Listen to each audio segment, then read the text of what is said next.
Hey there, welcome to episode 7 of the Quaggling Sand audio program. My name is Dan Hugo, your solo host as always. Recording this on the evening of December 26, 2023. The end of the year is at hand. If you happen to have celebrated Christmas or even Hanukkah or any of the other seasonal holidays, I hope you enjoyed it. If you're listening to this long after, well, still. And Happy New Year. If you listen to this before a new year, the joy of living near a street. I am recording this episode today about life online, life on the internets, or the BBS scene before that. There's some show notes, of course. The links will include a buymeacoffee.com/DanHugo link if you'd like to support the show. I don't really monetize, but I do live in Las Vegas. A tipping economy. Your gratuities will be applied to coffee purchases in the future. I also have my Ko-fi page, which I really need to work on, I guess. ko-fi.com/DanHugo. The other links on there have to do with my journey venturing through twisted pair cables onto the telephony-based network of old, and then what followed. So I don't have a modem link on there because nobody listening to this will know or care. If you know what a modem is, maybe, but that's old school. Nobody knows what QPSK is. Nobody knows what QAM is. Nobody knows what BIS. Nobody knows any of those things. I worked at Intel. You may have heard that before somewhere. The young people who were working there on the serial device controllers, the CAN bus, serial ports in general, had no idea how a modem sounded. If anybody remembers the dulcet tones of your modem handshaking, negotiating the connect speed on the other end, you know what that sounds like. And if you ever call a phone number but it's hooked up to their credit card terminal, you have heard those tunes as well. Truly classic. I wish sometimes that we still had those modems around just so we were a little bit closer to how we connect. Anyway, I have a link for NCSA Mosaic. This was the first web browser that I used. Probably for some of you, may have been the first one you used. It would grow up and become Netscape Navigator initially and later Communicator. I did work at Netscape for a time. I have a link, that's a Wikipedia link, by the way. A link on Wikipedia for social media, just in general. A little walk down memory lane if you remember some of the names. MySpace, Friendster, Orkut, more. The impoopification of the internet. I've made that a nicer word for the sake of whoever's listening to this. Cory Doctorow, I've mentioned him many times on all of my shows, I think, at this point. It's a good thing to I guess read, but to understand, certainly, about the workflow of a company that gets into the social media business with the best of intentions, but which must eventually make money, more money than people know what to do with. And this ultimately leads to a platform or a service that is a disappointment. We all get frustrated. We move on to the next thing, but then the next thing is not quite what you would want it to be, so you're stuck with what's there unless you are ready to bite the bullet, which we'll get to. Finally, a Posse link. Posse, what is that? Well, it's when you publish on your own server, POS, and syndicate everywhere, SE, Posse. So when you publish your own content, you don't post it to Facebook or Twitter or Instagram or anywhere else. Post it to your website. Then from there, it gets syndicated to other places. So other websites, other platforms can point to your content. They may choose to not to. They may choose to not to. They may choose not to point to your content. But your content remains because it's yours, as it should be. And so you look back. It was a long, long time ago. I think I was 12. The first time I used a networked computer, it was a VAX from Digital Equipment Corporation at Grand Canyon Community College. I was learning Pascal with a blind student. She was attending the class. I was helping her when I was in 7th grade. So I was connected to a VAX through probably a VT100 terminal. And hacking away with a line editor, ED, sometimes a teletype. So that was my first time I was actually using a computer in a different room, wherever it was. So that was interesting. And then I got a modem. I worked at McDonald's for several months, saved up. The Hayes 2400 baud modems were just hitting the street, which means super fast 1200 could be had for, I'm going to guess, like $150, something like that. So I got my first Mitsuba 1200 baud modem. 2400 baud is all you need. The rest you get from symbols, thanks to quadrature. By my first modem, I was a member of the Arizona Desert Apple Menagerie 2.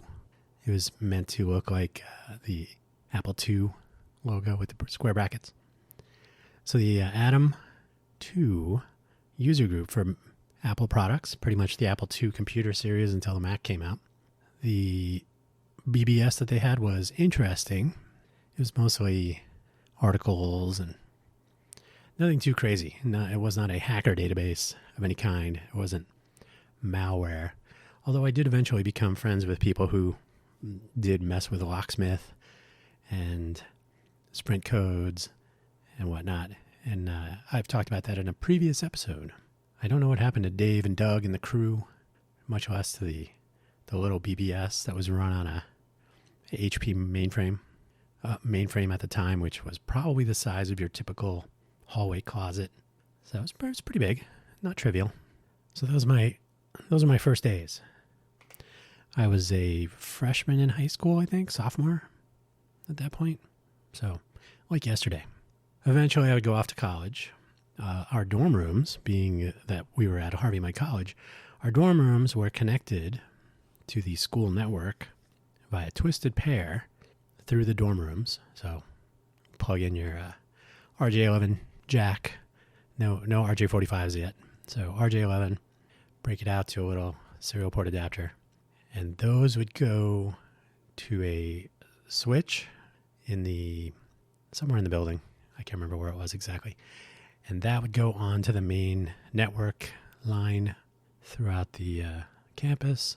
And you could connect to the HMC VAX, which was just another VAX.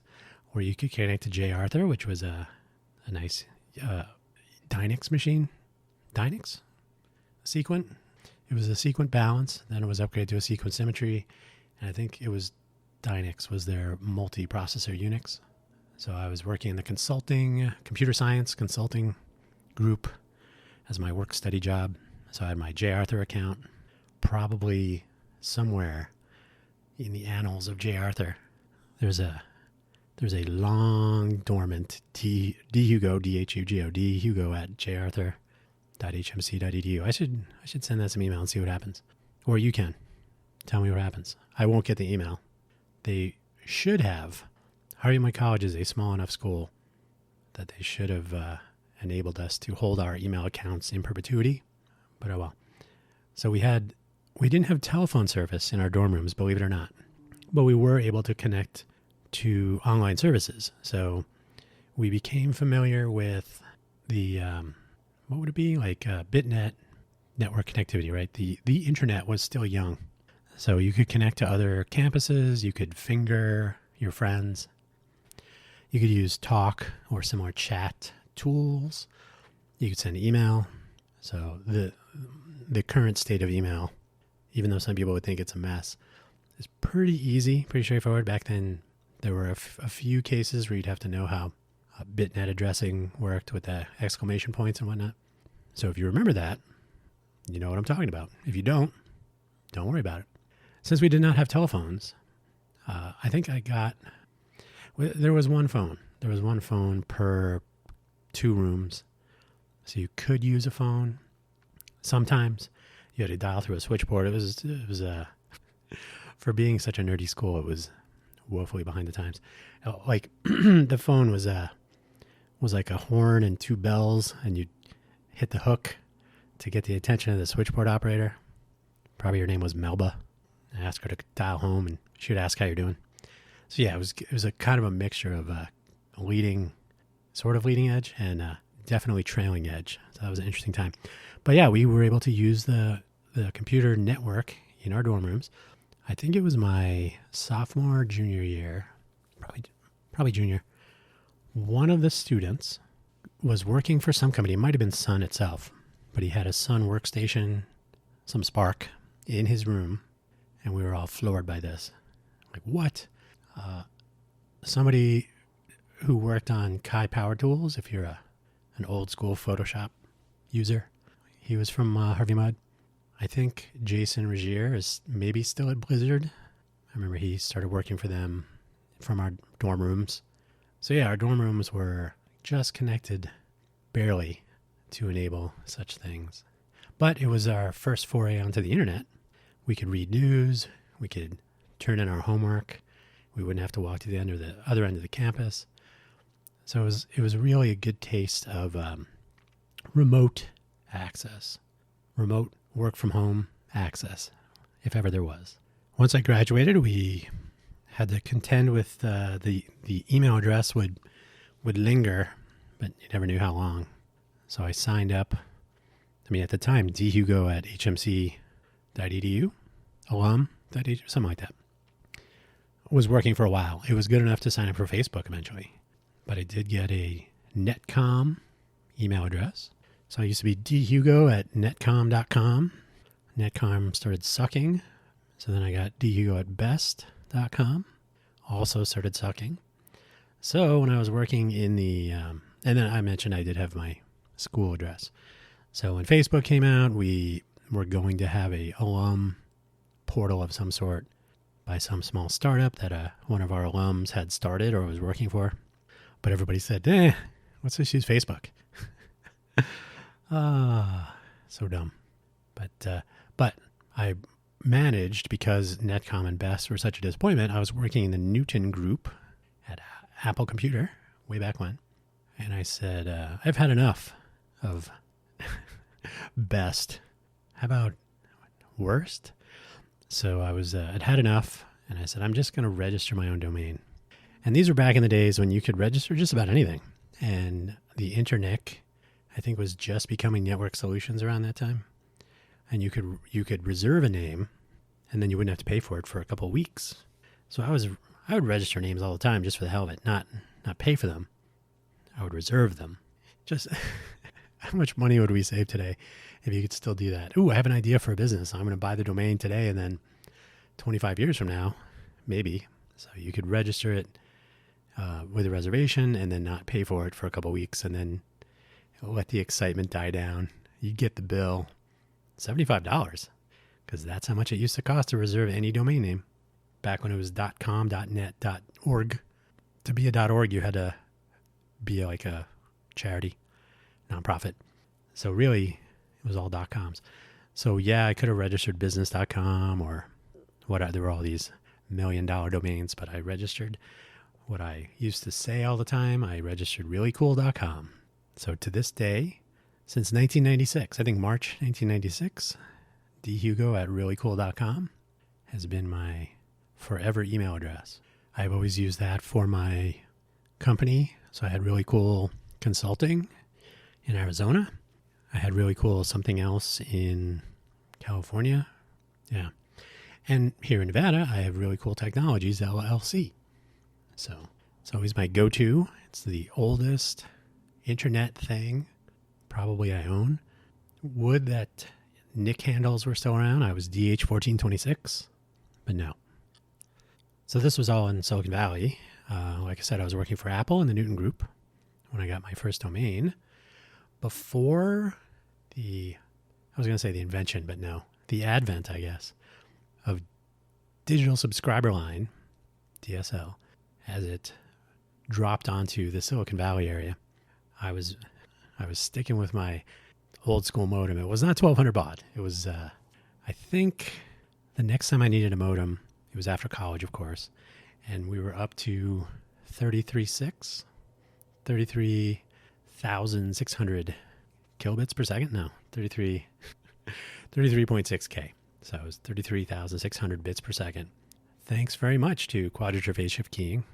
And we were able to download videos and pictures as long as they were teeny tiny little thumbnails. The QuickTime sized image, QuickTime sized video, a little thumbnail, probably like 40 by 30 pixels or something. So little tiny videos. It was fast enough to check email, to connect to Apple Link. I was still using Netcom initially when I was using my modem, and you could use PPP, point-to-point protocol, or you could use SLIP, Serial Link Internet Protocol, or even better, you could use SLRP. SLRP was I don't even know what SLRP stands for. Probably Serial Link Internet Relay, maybe. So you would instead of having a SLIP connection, you would actually, according to your drivers in your system, you would actually have a TCP/IP connection. So you could do all your normal TCP/IP, and it would tunnel your TCP/IP connection through. So basically, a socket tunneled through your dial-up connection, something like SLIP. So you could actually use all your internet-y things. And since I had just built my first Linux computer when I was working at Netscape, it was nice to have the full brunt of the internet at my disposal at blazing fast 33.6 speeds. That was actually a fun time because I was able to use my Linux machine at work, download the latest Debian updates onto floppy disks probably, and then bring them home. And I think I might have had a zip drive at the time. So yeah, those were good times. But I was able to make use of the internet, though not completely painless. And for being Silicon Valley, it was amazing just how tricky it was with dial-up and whatnot. But things started coming together, right? And by the way, cell phone coverage in Silicon Valley was probably the worst in the world for a very long time. I mentioned at the top of the show that a little engine braking. I mentioned at the top of the show that I was using Mosaic. It was my first foray into the exciting world of internet web browsers. The NCSA Mosaic browser was developed at University of Illinois at Urbana-Champaign,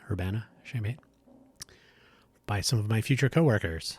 The Mosaic browser was running on the Macintosh, the old 68K Macs. When I was working at Apple, they were just switching over to PowerPC. So my admin machine, my desktop that I would use for filing bugs and crap like that, was a 2LC, teeny tiny thin computer. Probably a form factor that should be revisited, actually. Kind of an interesting thing. So 2LC was running Mosaic. I actually started running it when one of my college colleagues, Bill, my robot partner, we built a robot. I think he sent me an email or something back when he used to send emails. And he said, "Hey, have you checked out this Mosaic thing? Do you know what this is?" And I said, "I've never heard of this." So I grabbed it, and I was using the ridiculously fast local net twisted pair ring network that Apple had. In fairness, it was a network you could set up about as easily, and I believe there was a famous commercial where they create a network on an airplane by passing some twisted pair phone wire between two people. So they're sitting in their planes with their laptops on the fold down tray table. I want to say it was like, in fact, if I can find the video, I'll put that in the show notes also in the links. But it was like the first computer network built at 35,000 feet or something like that. So in fairness to Apple, they did break ground, as always, by allowing people to network the computers pretty easily. It wasn't gigabit Ethernet or anything, but it was certainly just like my 1200 baud modem. It was a starting point. So I remember trying Mosaic, and I think like 5 websites.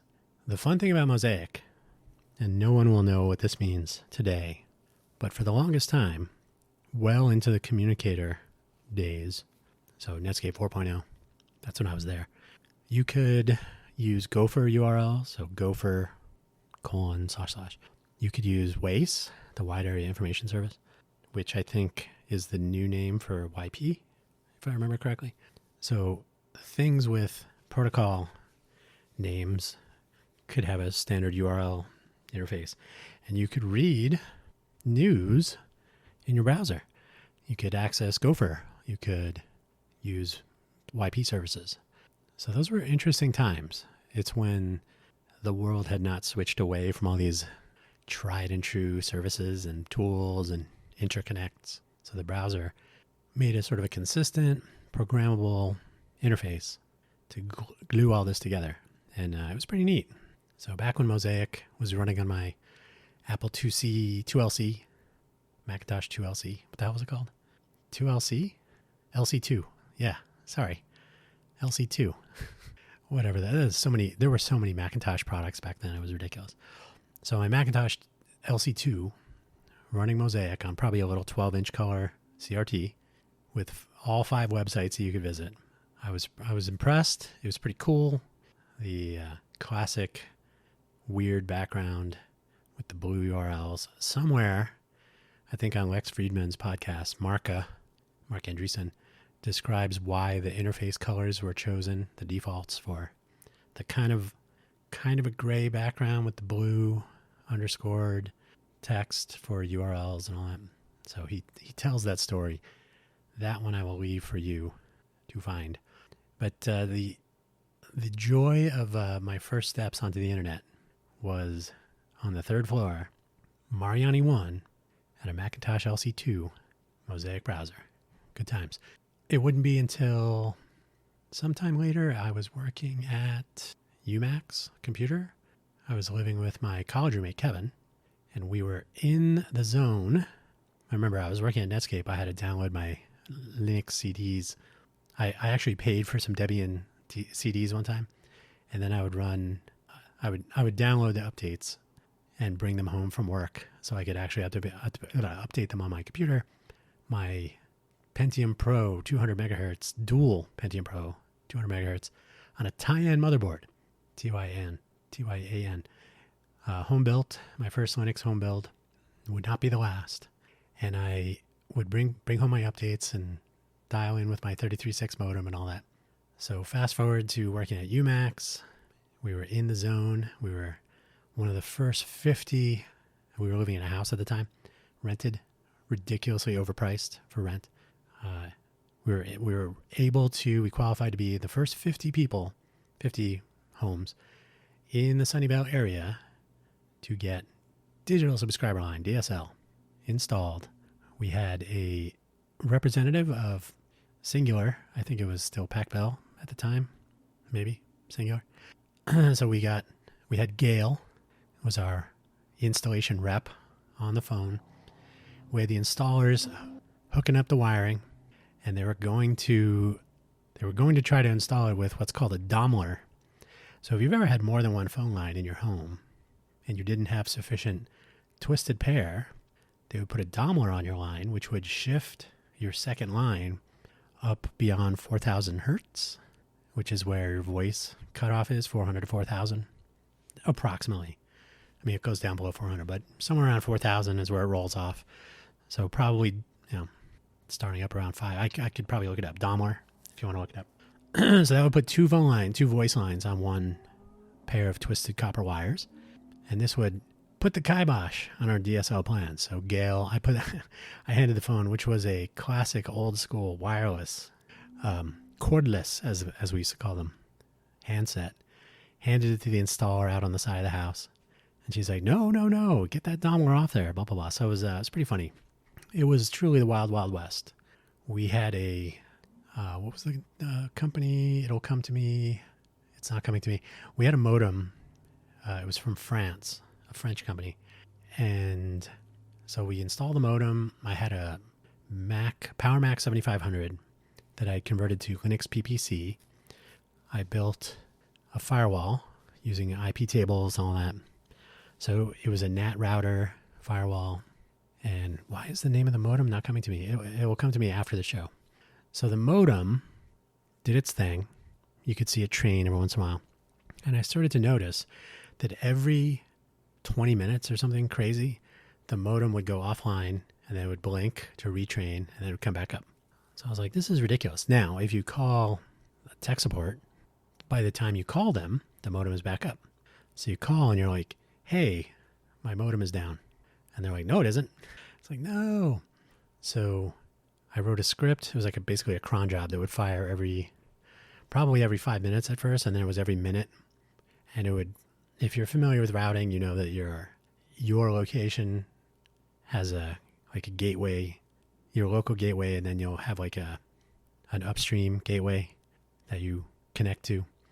So I would have my PowerMac 7500 Linux PPC machine ping precisely 3 times, probably every minute, to the other end of our wire, basically. So you're very basically, pinging from our modem, the computer, not my computer, going through the other computer, the actual router computer, pinging the end of the line on their end, right? So not pinging CNN or something like this. So pinging just their computer. And I would log it every minute. So then eventually when I would call them, I said, hey, we are seeing this. And I would show every 20 minutes or whatever it was. It was too often. We were retraining. And eventually, I wish I could remember the name of that modem company. It was really annoying. Eventually, though, they acquiesced and they admitted that the modems did have a firmware issue, which they could have just admitted up front. They had a firmware issue that would cause retrains. So we got a firmware update, problem fixed. But wow, did it take a lot of effort to get them to admit that and to actually do something about it. If you were not nerdy, if you were not so inclined to do these investigations and capture data and log it and all that. So if you were just a casual person paying your DSL bill for being in that early group, early adopters, you would think DSL sucked. Like, oh my God, every time I'm watching TV, streaming my slightly bigger internet programming on my computer /TV, it keeps stopping every 20 minutes. And they would tell you it was your fault. No, it's fine. Your computer's up. So those were learning experiences. Eventually, I mentioned I had my reallycool.com domain. I was working at Netscape. I was hand coding HTML. I was learning how web browsers worked. I was learning how the internet worked. I was learning about DNS and SMTP and hosting my own email, running Spam Assassin to thwart the spammers, virtual hosting, all these things. And then MySpace. I never got into Friendster or Orkut, but I still even have my MySpace page today. All the images and stuff are gone. So probably they cleared everything out, but the Dan Hugo URL is still there. So for what it's worth, I don't think even Tom is on there anymore. Not even faking it. But yeah, MySpace was the beginning of the end of rational, insane use of the internet. I had reallycool.com at one point implementing a draggable window interface so I could put things in windows and anyone visiting could drag the windows to wherever they wanted to and all that. So it was nice to experiment and to own your content. I never got into Blogger. Blogger was just catching on when I was at, where was I working? It was probably UMax too. So Blogger got to be big. I had a Blogger account. I didn't really use it. I was never really a fan of how they were doing their templating, which is sort of, I guess you could say it was like Jinja-based, Jinja-ish, with the double curly brackets, curly braces. So I never really got into Blogger. I did have a MySpace page, and I had a few friends, but I never really got into MySpace so much. I mentioned that somebody from Harvey Mudd College was at a startup that was doing alumni social media sort of style portals. The MySpace experience was disappointing, so we tried this out.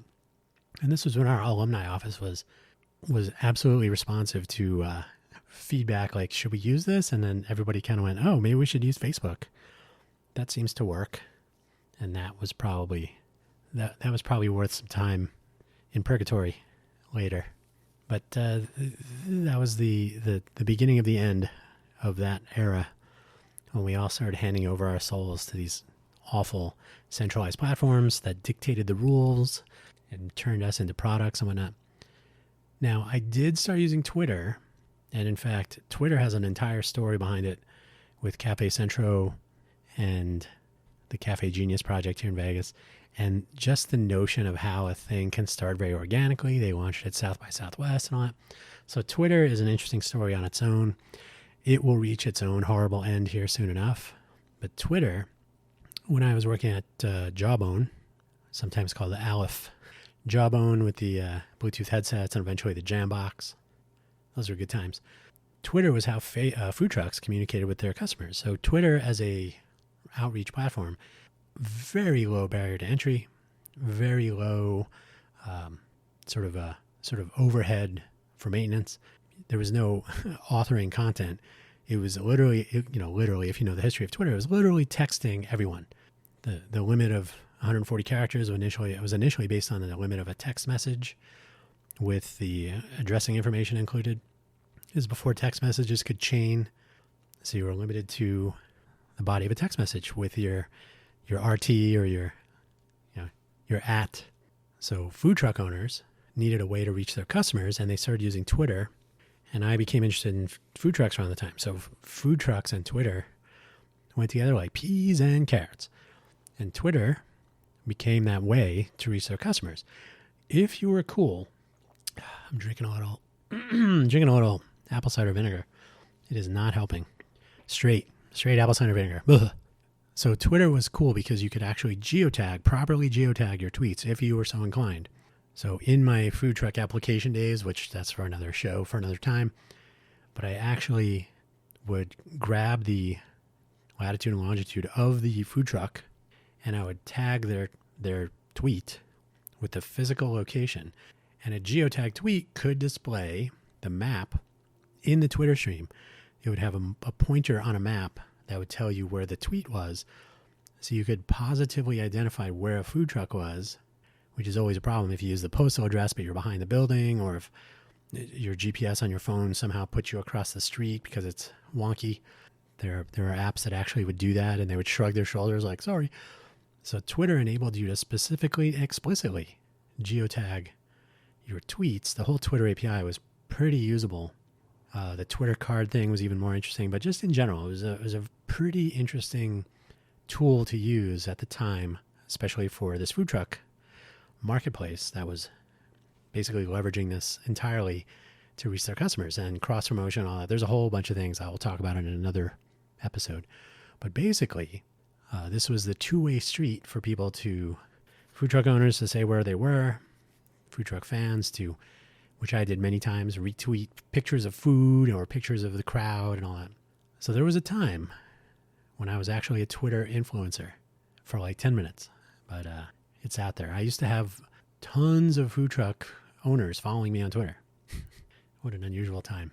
And scraping of Twitter, thanks to that API, or thanks to just raw feed scraping, scraping of Twitter became the way for people to come up with all sorts of stupid, very sloppy food truck finder applications. So they would scrape Twitter, make a guess, sometimes guess wrong, and publish where to find all your favorite food trucks, which you could do if you followed your favorite food trucks on Twitter, but whatever. So Twitter became an application data source for something I was very fond of. I was taking a different tack. I was getting the food truck data from the owners directly, republishing it to Twitter and other places. That's, again, for another show. But Twitter, for a time, was a useful social media platform that was, in this respect, it was used for advertising. But there was no algorithm reordering things. There was no ad insertion. Twitter was not making money like today. So it was a very usable fire hose platform, but it was clearly doomed to fail because it was too useful. It was absolutely useful for food trucks, though, to reach their customers, to tell them where they were. All you had to do was follow your favorite food trucks. They would cross-promote each other. They would tell you where the events were. You would just have to figure out, which of the 5 food trucks events going on in the Bay Area do I want to go to? And you could follow your friends and like, oh, food truck nerd is at this one, I'll go there, etc. So that was an interesting time. That was probably 2010, plus or minus a year or so, when it was really catching on. Food truck people were using it maximally into the early 2010s, certainly 2012, 13, when I was about to depart for Vegas after a house fire. But we formed our owners association sometime in mid 2012. Twitter was definitely a part of getting the word out and promoting the owners association events and things like this. So yeah, Twitter was probably a small, briefly shining star in the social media landscape from my own experiences. But it was still when people were handing everything over. Why would you want to blog or maintain your own website or any sort of branding? I mean, you can have your corporate brand. I remember thinking one time Toyota, I think, but pick your favorite, was advertising on television. Remember that? That you should visit facebook.com/Toyota for some sort of promotional whatever. And I'm going to guess that Facebook was co-marketing that or something, gave them an ad budget or something. Because Toyota is a fairly well-known, this would be like Apple pointing you to Facebook, right? If you want more information on the iPhone, visit facebook.com/Apple. Like, there's no reason to do that. But people did it. Companies did it. So back in the day when I had my first personal website, reallycool.com, I had my, obviously, to me, netcom.com/public/tilde Hugo, I think was my public web space. So pretty standard, normal things back in the day. You could publish your stuff pretty easily. You could learn HTML, the early days of dynamic HTML, later CSS and JavaScript, all that. So, you could put your own stuff up there. You could publish pictures. You could make maximal use of Usenet, which was still a thing starting in 1983. So you could be sharing information on news and text chat and AIM, AOL Instant Messenger, ICQ, IRC. IRC is still around, by the way. I still use it. So the days, though, of self-ownership, of being able to publish what you want, where you want, how you want, we're drawing to a close. And Facebook, Twitter, Instagram, and it became very clear that people wanted to see more than read. So the news feed on Facebook was very focused on the image. I think somewhere there's a conversion survey that's been done. If you want to post something on anything, anywhere, any social media platform, your blog, your wherever, if you have a picture, you have like 1 million times more conversions to a click through. So text just flows right by people. They want to see a picture. They want to get their attention grabbed. Not even headlines are okay. People read a headline now and then, but they mostly are caught by the picture. They will like and share, and they will comment on the headline without ever reading or clicking through the article. So that became a thing on Facebook. So that's when you really started seeing sensational journalism in action. The headline doesn't even have to match the article. You'll agree with anything. And by the way, since we're on this part, I will comment on this here. I will talk about Search Party another time as well, I'm sure. But Search Party was a platform we were going to build here in Vegas a couple of years. It was during the pandemic, 2020-ish. My non-technical co-founder disappeared at some point. But along the way, it was a people, pets, and property platform. I call it Lost and Found as a Service. So the idea was exacerbated by, tell me if you've seen this, if you have seen this. On Facebook, you would see resharing of a missing child announcement with some sort of emoji with the praying and the heart broken and all that. And you're like, And you click on the actual missing person announcement. And it's from 6 months ago, a year ago, and it's like, this child was found months ago. This person was found months ago, sometimes with a good ending, sometimes with a not good ending. But the fact is, people were resharing and expressing their concerns and their heartfelt wishes that they would find this kid or whatever, without actually reading what they were sharing. And we know this goes on anyway. But it used to really irk me because I'm like, you know what? Suppose you were going to do something useful or reshare a missing person link for someone who was found 6 months ago. You have a choice. You can do one or the other, something useful or that. And so I would actually comment directly at people like, why are you sharing this? Well, I didn't know that they were found. Oh, yeah, because you're not reading it. And this is one of billions of examples of where social media is really a letdown. But like, not only are you wasting your time sharing this, you're not doing anything. You're not helping. You are doing the bare minimum. And in fact, in this case, the negative of wasting your time and wasting my time. Because I'm clicking on the link you shared and I'm finding out that this person was found 6 months ago. Luckily, I'm not resharing what you just reshared. I'm actually taking the time to figure out what's worth even looking at. But never more poignant an example did I come across in my travels where people simply do not care and blindly, because they feel it is the right thing to do, like, share, maybe comment with an emoji, smiley face, or shrugging, whatever. Did you read the article? No. Later in this episode, I will mention how I post links to this and other audio programs on LinkedIn. Total waste of time. If people like things on LinkedIn, do you think they read them? No. So, oh, I know this person. I will show my support by liking their posts. No, you should show your support by listening to the program. Are you even listening to this show right now? Hello. So we started handing over our souls to the social media platforms. Why? Because it's easier to have someone else manage the platform, have it hand us things that we are interested in. Remember I said Twitter used to show you things in order? So if a food truck owner posted something that said, tomorrow we will be there.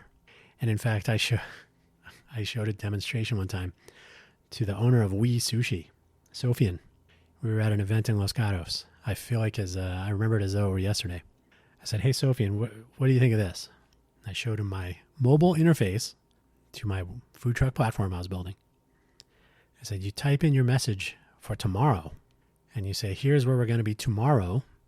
And then I had all JavaScript back when the Google Maps API was very flexible. You could drag the marker onto the map and show exactly where you're going to, like I go, say you're going to be parked here where you are right now, but tomorrow, same place. I said, so you put your here, tomorrow, blah, blah. When you tweet this, it will show where you're going to be tomorrow so people know where to look to find you. And he was blown away because, as every food truck owner knew at the time, if you didn't say exactly where you were, if you were tucked behind a building or other side of the parking lot, people would sometimes not find you. And mobile vending is a business that depends entirely on people finding you because you're not in the same place as you were yesterday, usually. So these are the things that started to fade away as we gave up ownership of our content. We gave up expectations on these platforms. They started delivering things that they thought we would want to see because that's how they generate revenue. You insert a few ads between content you want to see. You're going to keep looking at the content you want to see, and you'll see the ads mixed in, the native advertising. And you'll say, oh, I've been wanting to buy those sneakers, or, ooh, I've been wanting to buy that makeup, or whatever it is. So the platforms had us figured out. Not only were they capturing data already, but now they started using that data against us to create content feeds filled up by our friends and family and colleagues and people we might want to get to know, Instagram, and turned the utility of the platform for the users, say food truck owners and food truck fans, turn that utility into pure profitability for the advertisers and eventually the platform itself when the impoopification timeline runs all the way till the end, when even the advertisers don't matter. It's all the platform. And that's how capitalism works. So I'm not totally against that notion. But you're sold a bill of goods, which is frustrating, and you end up with a tool that you've been using.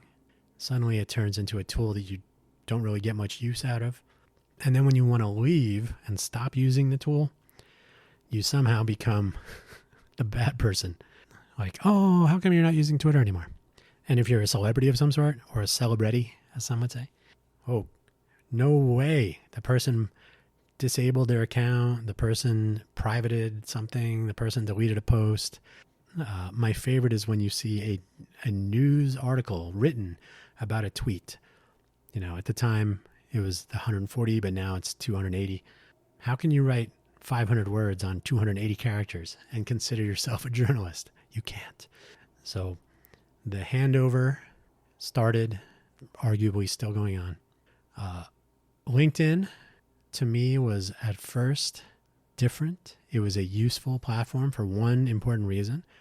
By the time I joined in in August of 2003, the platform launched in May. I joined August 11th, 2003. Up until that time, from 1993 to 2003, so 10 years in Silicon Valley, I probably worked at 15 or 18 different companies, layoffs and whatnot, and it was what it was. plenty of good experience. But, oh, you have my business card from 3 companies ago. That's not going to help you. So a living business card to me was like no brainer. So if you could connect to people you went to college with, this does away with the need for Facebook. You can connect with your former colleagues.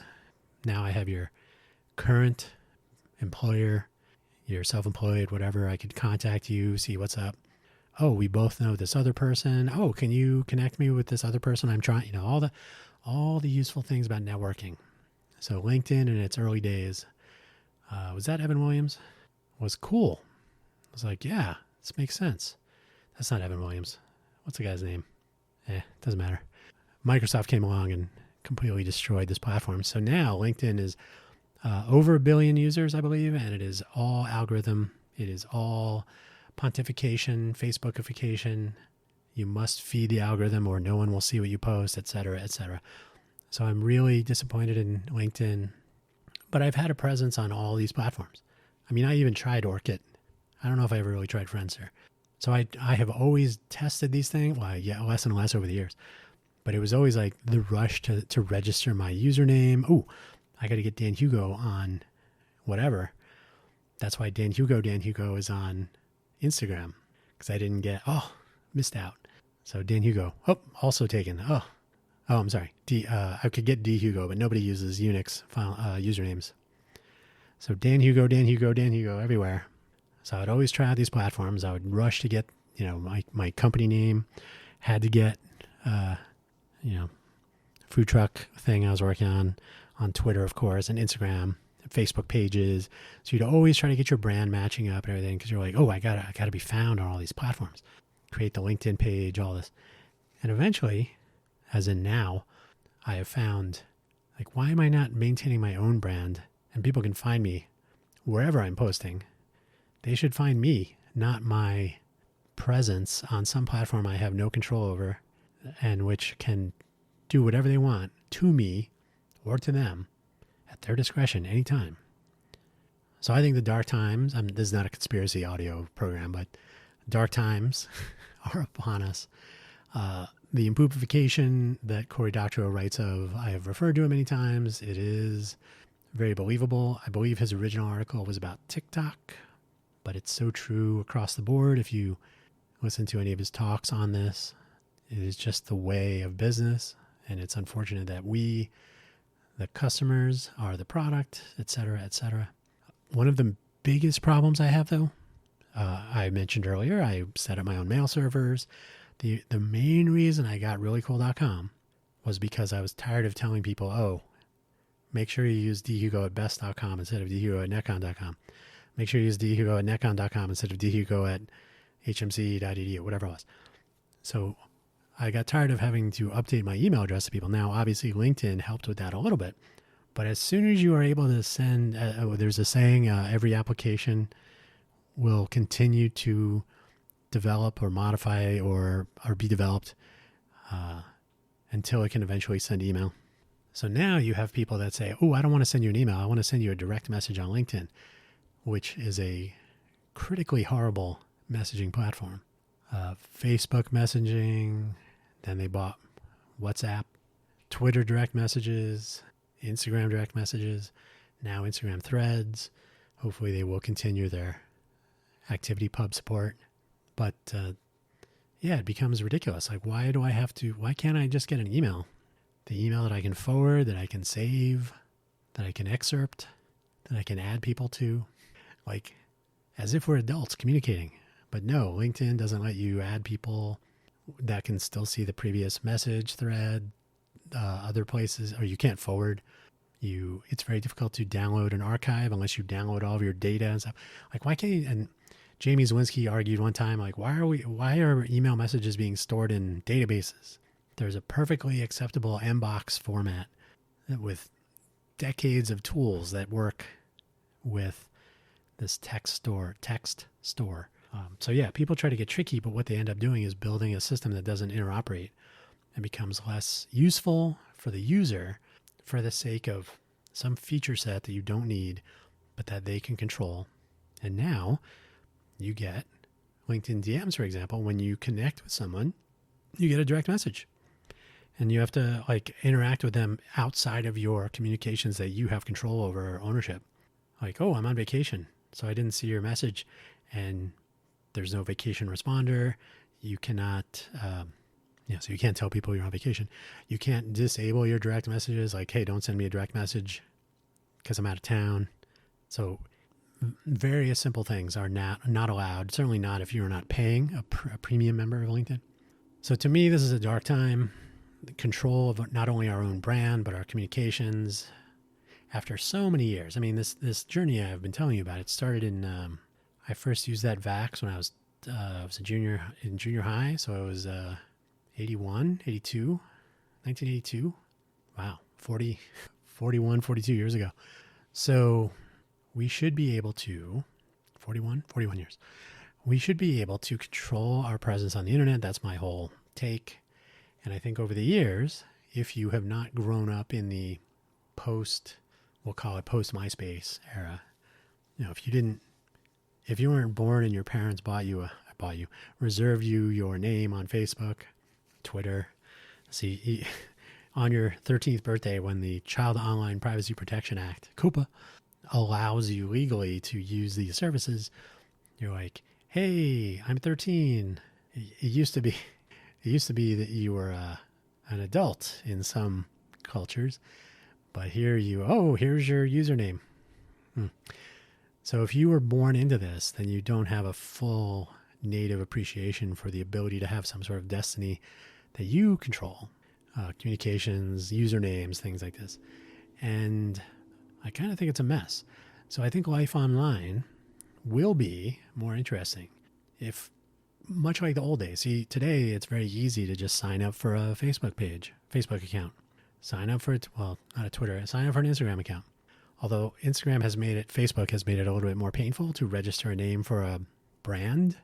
But if you want to create an Instagram account, pretty straightforward. Can you be creative at all with it? Probably not. You have to be creative with your pictures and stuff, sure. But you can do that with your own website that you control. You can implement ActivityPub. If you're using a WordPress platform, there's an ActivityPub plugin. Even if you're using Tumblr, which is also owned by Automatic, there will be, if there isn't already, some sort of early ActivityPub support. Like I said, Instagram will somehow enable ActivityPub support in Threads. So some platforms and companies are going to stick a toe in the water. But the fact is, we can all take back our presence on the internet, which I am going to be doing. Already started. So in my notes here, I have escape as the section header. A return to self-publishing. This means rather than typing your content into a text editing window on a LinkedIn page or a tweet, Facebook, even Medium. I like Medium.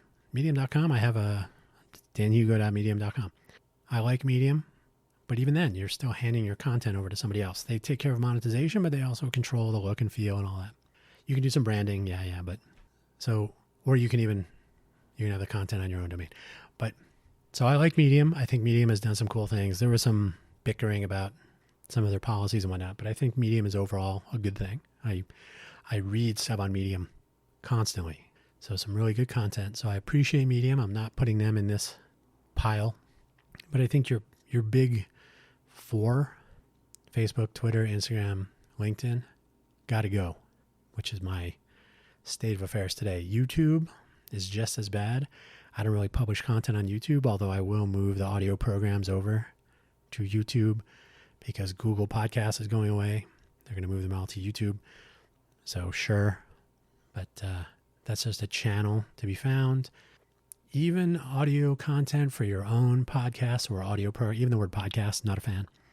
But your own audio program, you can self-host that. When we had Radio Sunnyvale, I whipped up a RSS feed manually to publish our audio content, and people really did listen to our shows. There was no Spotify. Was there even Libsyn? I'm not even sure back then. I think maybe. But podcasting was definitely the wild, wild west. So you built your things. You made it work. Or you asked somebody who did know how it worked to help you, and you could publish your content. If you were so motivated to do that, you had to actually care rather than just vomiting it up content, vomiting up content onto YouTube or TikTok or Instagram or Snap or whatever. So there was a little bit more of a bar to get over. You could argue that the internet was both a worse and better place back then. I would. So deprecation of LinkedIn, Twitter, Facebook, and Instagram for now. Personally, I have not used Facebook for, I believe it's 3.5 years now, maybe. So I have logged in once or twice, but why bother, right? So LinkedIn has been dead to me for quite some time. Instagram and Twitter, I've been posting, and LinkedIn, I've been posting my first of the month exit sign. I could have made that the show logo or the cover art for this episode, but I will do that maybe next week. Hopefully I'll have some stuff to talk about in the next episode of Quaggling Sand. But deprecating LinkedIn, especially LinkedIn. So LinkedIn is the only platform I've been using to any degree during this year of apathy. So Twitter, I've been dramatically reducing the amount of interaction on Twitter down to essentially zero. I downloaded all my data for my account at Dan Hugo on Twitter probably 2 months ago. Instagram, I haven't posted anything. It's only been the exit images. So if you go to Dan Hugo on Instagram, which is private, I think I'm going to unprivate it though, because now I don't care. But it's all exit signs and a day number. So January 1st will be day 365. That will be that. I'm moving over to federated, decentralized, self-hosting, whatever combination of those. So I'm already on Mastodon. I'm already, I have my Medium account. I haven't really used Tumblr to publish anything in a long time. Probably will continue to do that. I would rather relaunch danhugo.com. There will be websites for this audio program with at least the feed. So you'll be able to find the content directly. The show notes and the links will be formatted the way I would like them to, etc., etc. And we should be repersonalizing. The underpinnings of the internet should enable interoperability, which they do, but we should take advantage of that. The face of the internet, so the parts that connect everything. You can send a letter to any country on the planet pretty much, and the post, even if you write the address in the destination language, right? If you're sending a letter to, which I have done this, if you're sending a letter to Turkey, or you're sending a letter to China, you can address the letter to the destination. So as long as you say what country it's in, your local post office will get that letter with the correct amount of postage on it to the destination. I think there's a global treaty of some sort that enables letter delivery, and that you pay the postage according to the whatever the source requires, and the destination will deliver it, and whatever the finer points are. Like the internet, this process is already in place. It has been forever. So if you can manage to stick something into an envelope or even a postcard, put a stamp on it of the correct amount, and drop it into a mailbox or hand it to a letter carrier, wherever you are, the odds are really good that it will get to where you've told them to send it. So the internet is kind of like that. The underpinnings, the series of tubes. So now the question is, what is the face of the internet? What should it look like? What could it look like? How shall it behave? For as much as everyone has resigned themselves to using Facebook and LinkedIn and whatnot, there are a ton of people. And for every person out there, there are at least 1,000 different JavaScript frameworks for building web front ends, user interfaces, user experiences. There's so much AI now to generate images and videos and content, text, words, phrases, headlines. All of this stuff can be now automated to your heart's content. I'm at a loss to describe why there's so much need for these things when all you have to do is type some words into LinkedIn every day. You don't even have to think, right? So for some reason, the infrastructure is there. The ability to make it look and respond and behave the way you want it to is there. Your visitors will use these things. They will leave. I don't know if you know this, but when you post a link on LinkedIn, somebody wants to read it, they leave LinkedIn and visit the other website. That could be your site. It could be my site. So you make that site look the way you want. People will, if they read past the headline, visit your website and interact with it. Maybe they'll do that with your video content. And YouTube is a different mess. Watch one YouTube video about World War II and then look at your recommended video list after that. and you'll see the problem right away. There's no reason to completely give up on the notion of owning your look and feel, your brand, your user experience, the interactions that you want to have with people.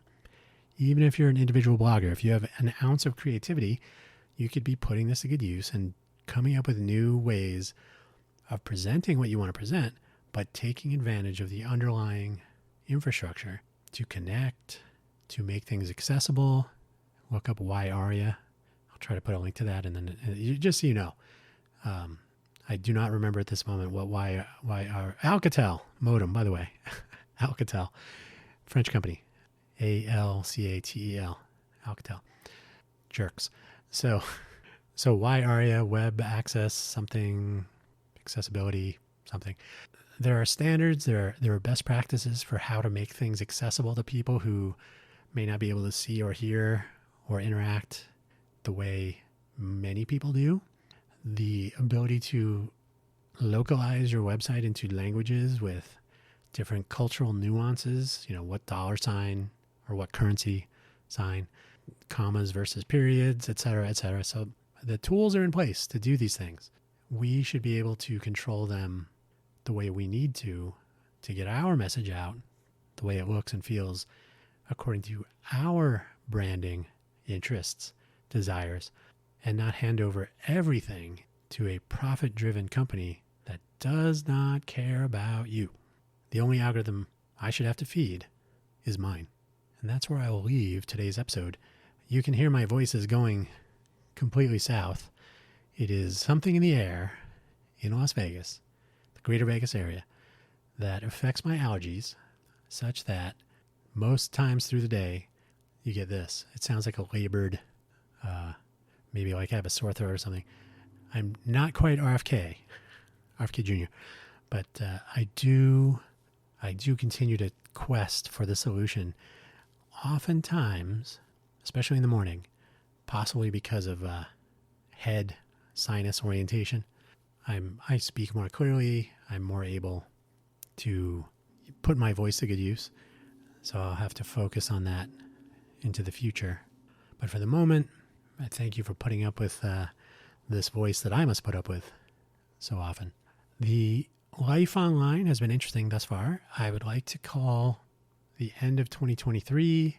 I actually have an image of Winston Churchill, Sir Winston Churchill to you. He is gesturing. It's subtle for some. The victory sign is your palm facing the person when you form the V with your index and middle fingers. There is an actual camera image. Someone took a photo. It was when he was coming out of Parliament, maybe? I can't remember. He has just had a meeting concerning how they're going to interact with Germany before Great Britain got involved with World War II. And it was something like you'll have pain or I can't remember now. I'll have to find it. It's something like you'll have appeasement or pain. If you choose one, you'll have both or something like that.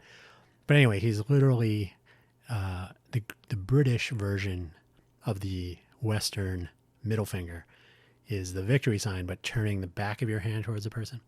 So he's making that gesture. So I have that gesture, and I have a quote. Now is not, I have a quote right here. Let me pull it up. I might as well get something right. Now this is not the end. It is not even the beginning of the end, but it is perhaps the end of the beginning.